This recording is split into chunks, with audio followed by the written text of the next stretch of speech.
Well, I appreciate you being here, and I appreciate the Word of God. This is so, I'm glad I don't have to come up with my own thoughts and tell you what God has to say. He told us, and people are searching all over the world to know God and, investigating religions and everything else, but it's right there in the Bible, and I'm fascinated by this book.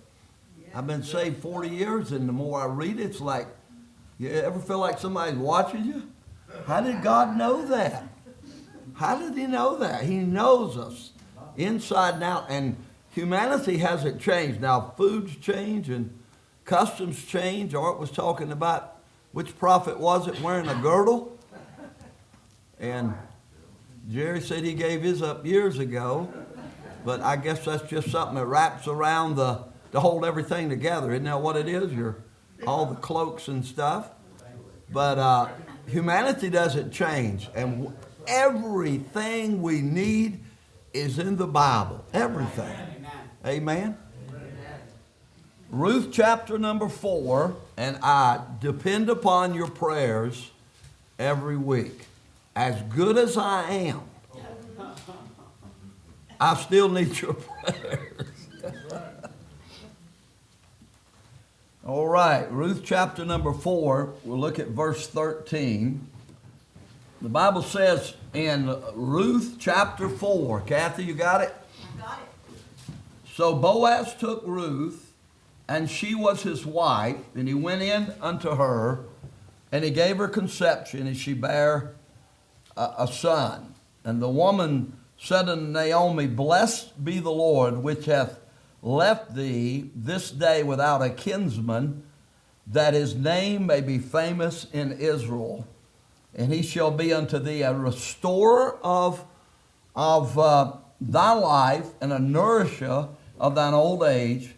For thy daughter-in-law, which loveth thee, which is better to thee than 7 sons, hath bore him. And Naomi took the child and laid it in her bosom and began to nurse it.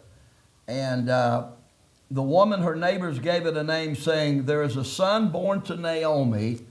They called his name Obed. He is the father of Jesse, the father of David. A preacher by the name of Herschel Ford, some have heard of him, some of these old preachers.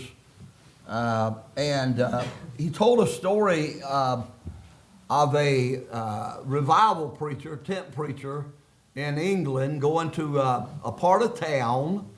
I don't know which town that was, but he went to a part of town where there were no churches, and he set up a tent. And he began to preach there. And there was a little boy that came, a young boy, and he asked Christ to come in his heart and got saved. And God gave him a burden to go reach his dad. His dad was a saloon keeper, and he was a pretty brutal man, I guess you could say. And the young boy went to his dad and tried to witness to him at the bar that he owned. And the dad, of course, rejected that. And the boy tried again later when he got home, and he ended up getting beat. And, some of us have been raised up. You never know what you wonder why people are the way they are. Sometimes those things happen, and I had some of that happen. And folks say, why do you joke so much? That's how we got through life. My whole family right now, if I called, they're all in heaven but one, and I'm trying to outlive her.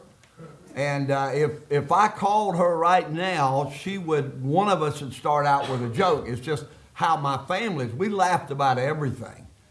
And we laughed about near-death experiences. My dad he wasn't as bad as I guess I'm making him out to be, looking back on it. And sometimes it sounds worse than it is. But he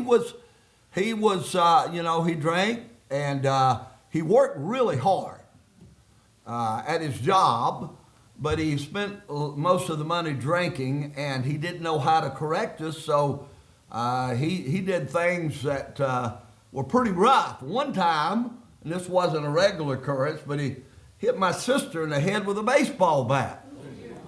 And we were talking, she was talking about at my brother's house a few years ago since we were out here. And she said, we were talking about it, and I said, she was telling some of our other relatives, I said, well, Jeannie, it was your fault. And she was just mortified. She said, how? I said, duck. And you looked up and said, where? But we laugh about that stuff, and I got one pretty good beating. I had to go to the hospital, and it wasn't all the time. And you know what the mentality is? The mentality is it's going to get better. They're going to quit. Well, they're not doing it now. It's going to get better. So when I see people that are in a lifestyle that are being controlled by drugs or alcohol, and man, they come to Jesus, it is especially satisfying to see that. So the story goes, I'm laying that out because there's a lot of people that have been through. And if I told you some of the things that happened, how did you? Some of the things that sound really bad were really not that bad, and then some of it was really bad. I think my sister probably got the worst of it. The thing that I wanted, me and my wife both wanted it. We wanted a good home. We wanted our kids to be raised up not in that atmosphere.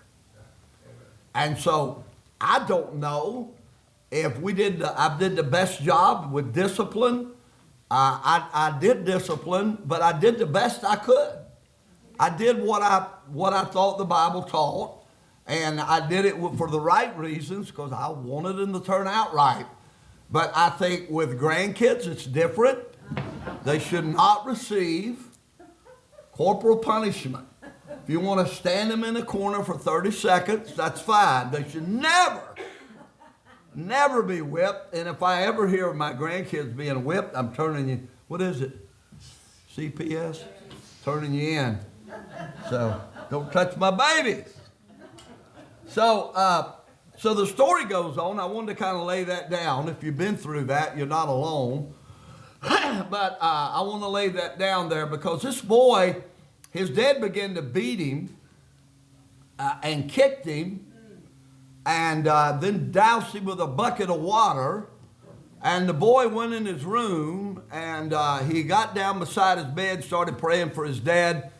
His dad came home from the bar. Of course, in England they got different names for him, but his dad came home from the bar and his son was in there beside the bed crying and praying. And he felt so bad for what he had done that he got down with his son and he said, "Are you really a Christian?" He said, "Yes, I am." He said, "Well, pray for me." And he prayed for him and he got saved. You know, it doesn't matter. We put so much emphasis on the pain now in life, the obstacles, the difficulties. It's how it turns out. And how it turns out, it's amazing what God can do. And how it turns out is all that matters. And this man got saved and became a deacon in the church that was formed from this preacher that was preaching. Amen. And so this is the story of Ruth, who is not in that situation, but in tragedy and a hard life. And the title of this, of course, is From Brokenness to Blessedness. She was, first of all, a destitute widow. She had married in to the Jewish family, but she was not a part of the blessing of Israel. And in chapter 1 through verse 32, I won't read it all, but we see that story that there were two daughters that married into that family, and their husbands died. They were in a really rough place. What Naomi's trying to do was get her to just stay there and don't dissolve the relationship you have with me as a mother-in-law. But this is, a famous thing that's been quoted many, many times. But in verse 16, Ruth said, "Entreat me not to leave thee or to turn from following thee. For whither thou goest, I will go, and whither thou lodgest, I will lodge. Thy people shall be my people, and my God, thy God, my God. So she said, I'm not going to leave you. I'm embracing this, what this marriage brought, although my husband had died. And so she returns with Naomi to this place. And when she gets back home, she said, call me not Naomi, call me Mara. This is in verse 20. For the Almighty hath dealt very bitterly with me. Sometimes life deals us bitter blows.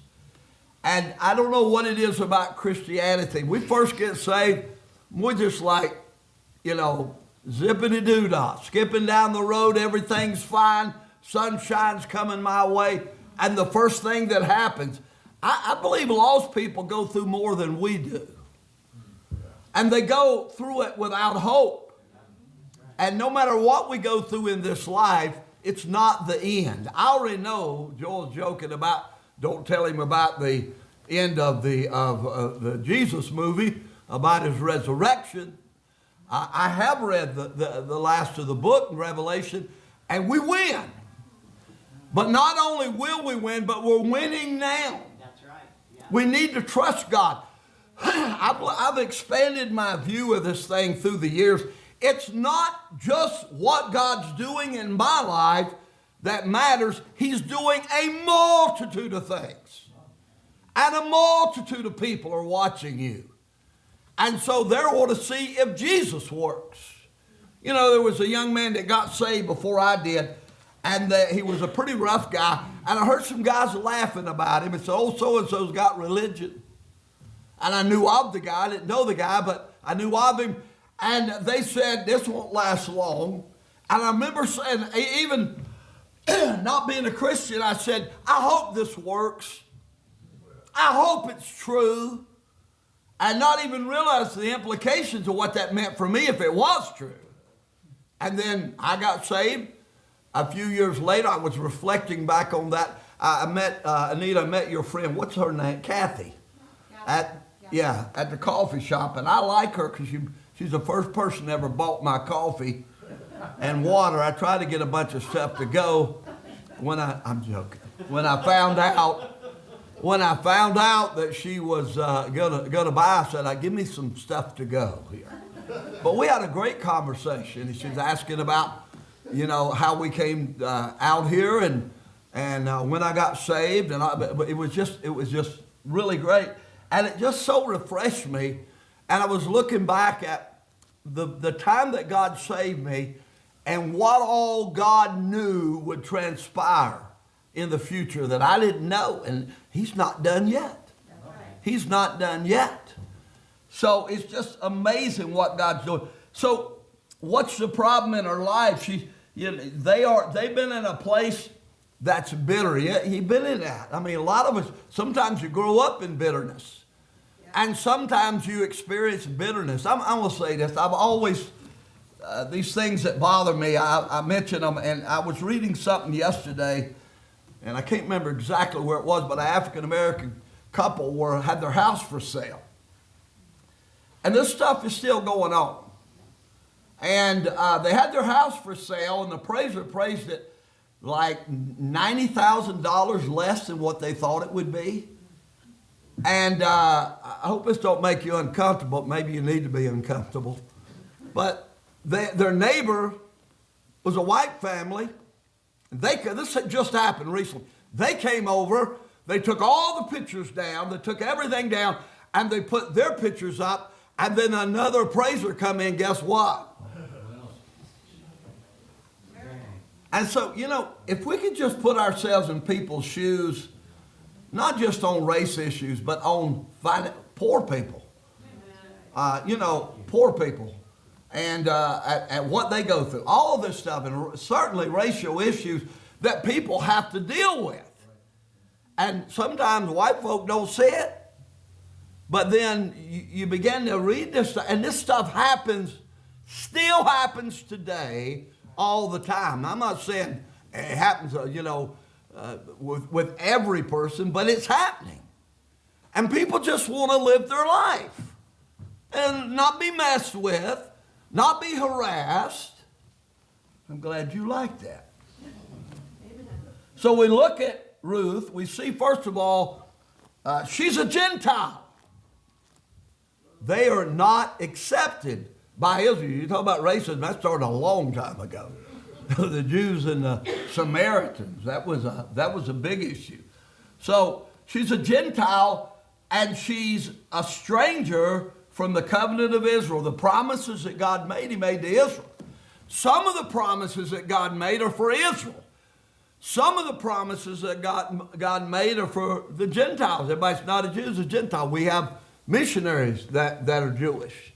And we've had at least one man that was Jewish. It was saved watching Billy Graham on TV. This is an incredible story, how that whole thing worked out. And he's been here to church before. So she's lost in sin. The application of Ruth is a beautiful picture, and Boaz is a picture of Christ.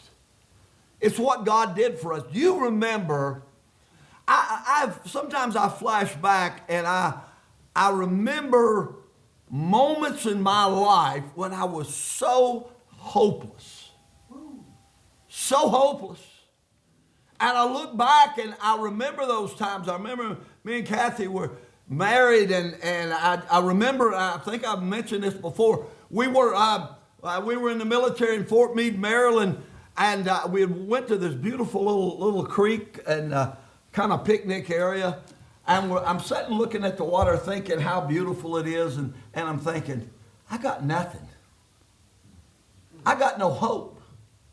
Thank God for my wife, and thank God for everything, the comfort and all. But something's missing. I'm empty. I'm dead. I'm looking for answers. I remember that moment. I remember how I felt. I remember wanting God. Then in 1976, I turned the radio on to hear some rock and roll, and a Baptist preacher was there. How many people don't like cold water? Anybody take a cold shower? Hey, something wrong with you. I can't stand it. I can't stand cold. And that's what it felt like. I was grooving and chilling and ready for some rock and roll. And there was Jesus. I'm like, whoa, whoa, whoa. Not just Jesus, a Baptist preacher. One of them fanatics. A funny mental Baptist preacher. Don Collins is preaching. I'm like, something just like slapped me in the face. And I just, don't touch that down. I just held that down. I just held it. And God convicted me, and I got on my knees. I said, Lord, wrap me up in your salvation. And I thought, I hope this works. I did. If it just works for 30 days, I'm not going to tell anybody, but if it works for 30 days, it worked for 30 days. And another 30 days. Then we felt led to go to church. We got in church, and I'm like, this is good. Not near as bad as I thought it was going to be. Like going to the dentist. You worry about it, and then you get there, and he knows where to put those pain shots to kill the pain. And before you know it, your mouth is numb, and you're leaving the place. We see that she didn't belong.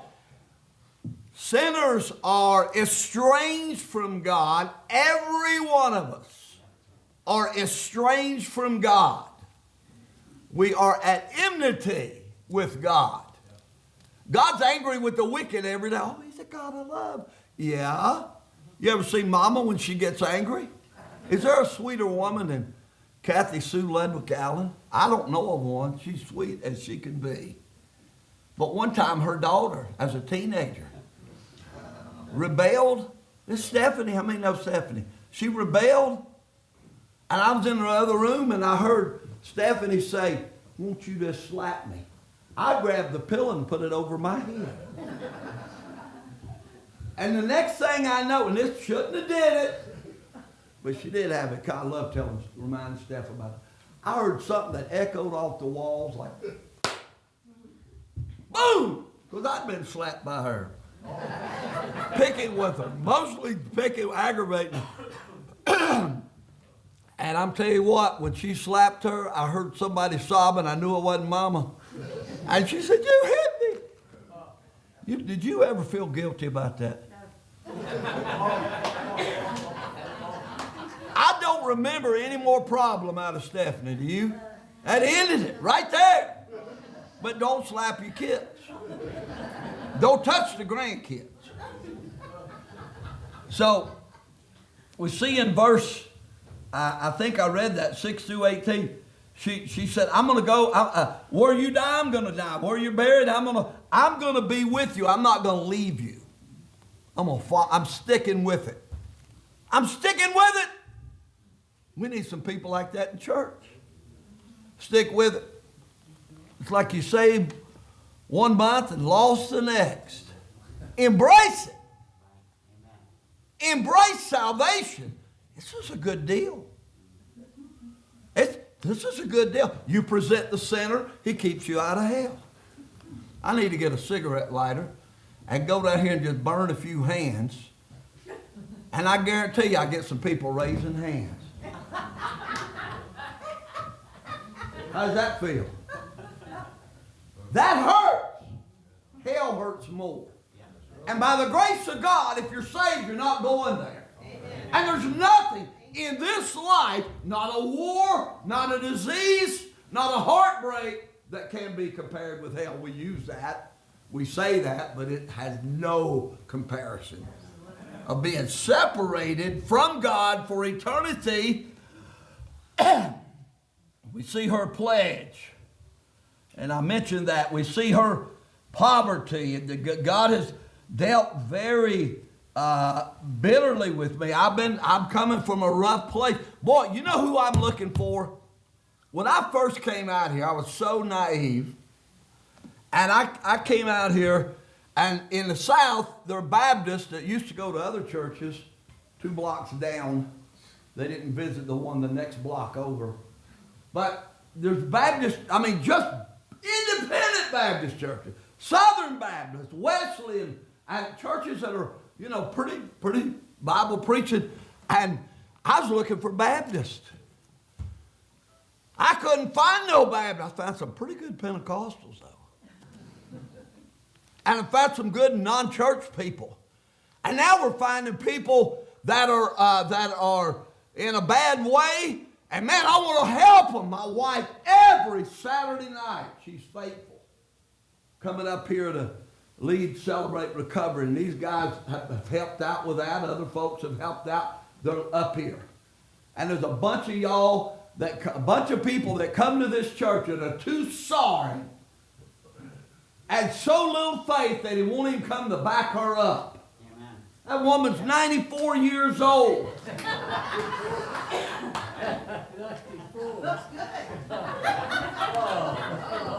And she's up here doing the best she can, trying to reach, but she loves people. By the way, Art, I got to get reimbursed for some pizza. I had to go get pizza for them. So she don't get reimbursements. I do. Anyway, her pledge, her poverty, she's a desperate worker. Now, she goes there, let's see. She goes there and she starts gleaning in the fields. And you know the rules. God made rules that you would leave the quarters of the field for people that didn't have money. And you know that term, somebody wrote a book with that title, Handfuls on Purpose. And they would go around, these people indeed, and they'd go around and it was like the food bank. It was like the, what's it called? Debit cards. What are they called? EBT cards. By the way, we accept those for tithes. Drop them in.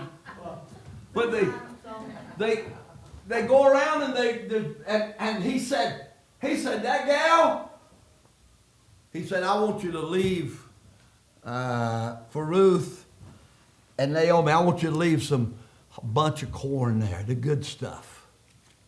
And so they can make popcorn.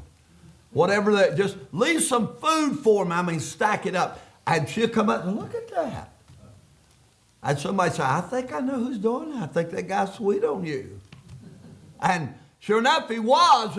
And God began to bless her. Isn't it funny how God blesses us? We had an old friend that called, and I mistakenly thought he was taking us out to eat. He said, man, I want to eat. He said, let's go to a Chinese restaurant. I said, I think I know one. That's pretty nice of you.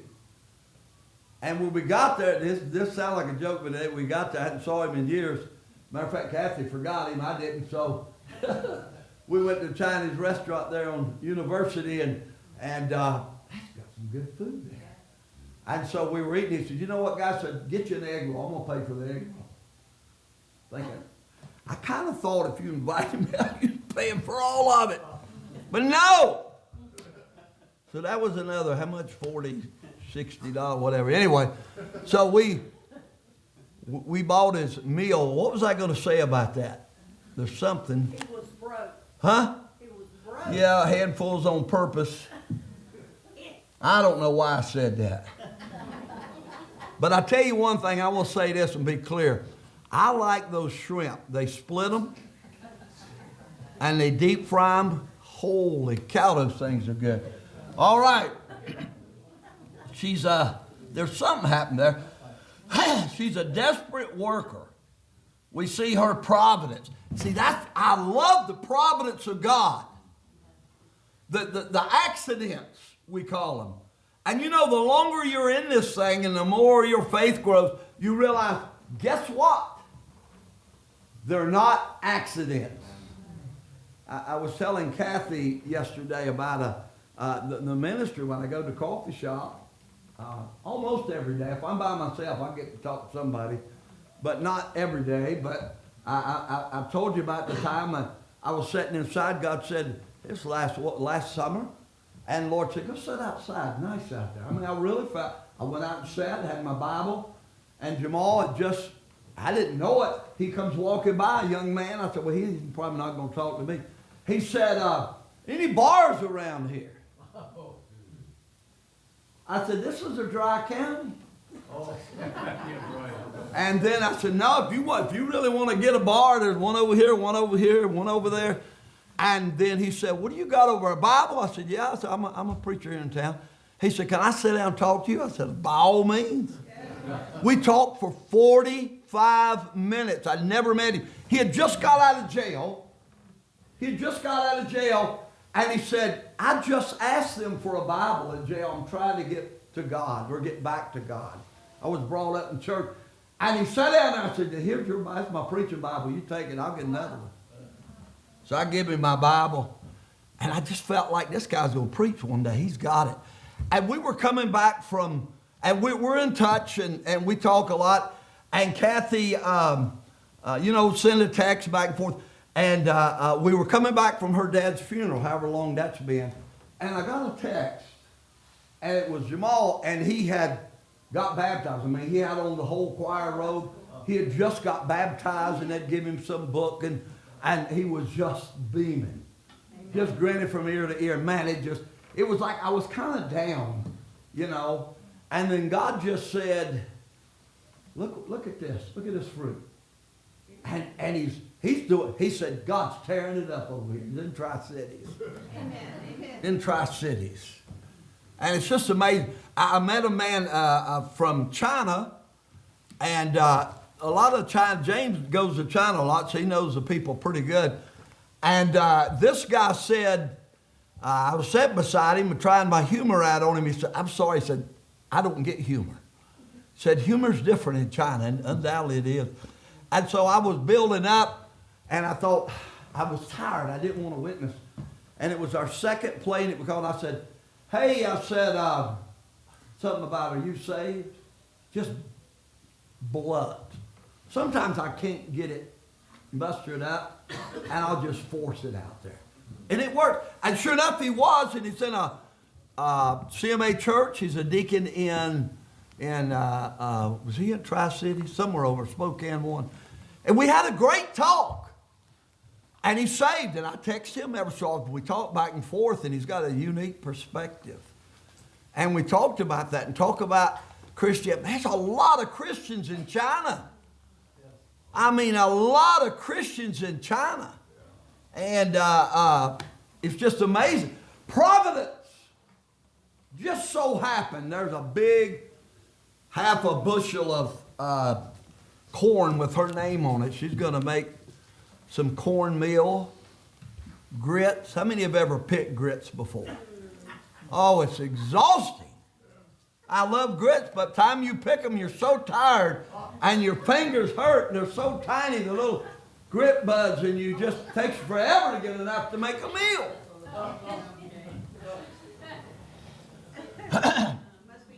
We see her pledge, we see her poverty, we see that she is a desperate worker. The providence of God. The providence of God. And we see the protection of God. And then in verses 9 through 20, I got to hurry. 9 through 20, we see the provision of God. Boaz, her husband to be, quenched her thirst, fed her hunger, filled her basket. We see her persistence. She didn't give up. You know why I said this the other night. God spoke in parables because of the unsaved who didn't really care to know, couldn't get it.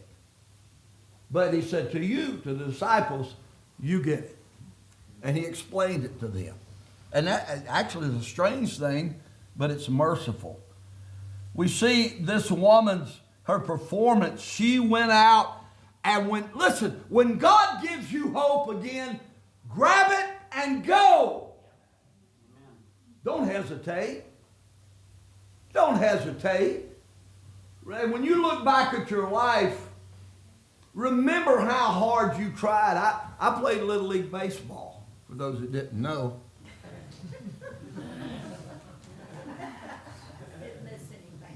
And I was like 2 years behind the kids. My parents said, "You're going to play baseball, Johnny." I said, "Okay." I was terrified. I got hit in the head with a rock. Don't you even go there. I saw a kid lobbed it from across the way, and I watched it, and I said, "Wow." I actually watched it, and he hit my head. I still got a scar here. They say it may have caused brain damage. I was terrified. And so they got me up there playing baseball. One of the kids, I was littler than him then. But later on, I grew about that much taller than him, and we worked at the same place. And I confronted him. No, I didn't. But I could have. And so I'm barefooted, and this kid squirted me with a water gun. I mean, what else? It's serious happening. And I'm wet, and I'm mad. And I want to tell you something. This is true. If I would have made contact with that ball, I'd be in professional baseball right now. But I swung as hard as I could swing. I didn't try to bunt. It was either over the fence or nothing. And when I opened my eyes, heard the sound of the catcher's mitt. Right! Oh, there's more to it. It's just horrible. Horrible. Okay, I'll tell it. So, I walk out of the dugout. Thank God it's over. With your parents looking at you. Why did you lose? Because I was afraid of the ball, and you waited 2 years for those kids to get good at it, and then threw me in there. And out in the stadium, I'm going to regret going this in detail, but in the stands, the coach comes out, there were still a lot of parents there, and said, "There's something wrong with your son's birth certificate." And all the parents are looking at me, and I'm wet, I'm barefooted, and I'm humiliated. And now I wasn't born right. But when I look back back on those days, I remember one thing. I swung as hard as I could swing. Persistence, performance. We see her later. She's washed, she's anointed, she's clothed. She's at the feet of Boaz. That's Christ. We need to be at the feet of Christ. Just go with it. I don't know if I can. You can't. I don't know if I can live it. You can't. But God can. And you will. You will. Because we're more than conquerors. You go through depression. Some people deal with depressions, all this stuff. You know what? Find somebody to talk to. Just talk to people. Find some encouragement. David encouraged himself in the Lord.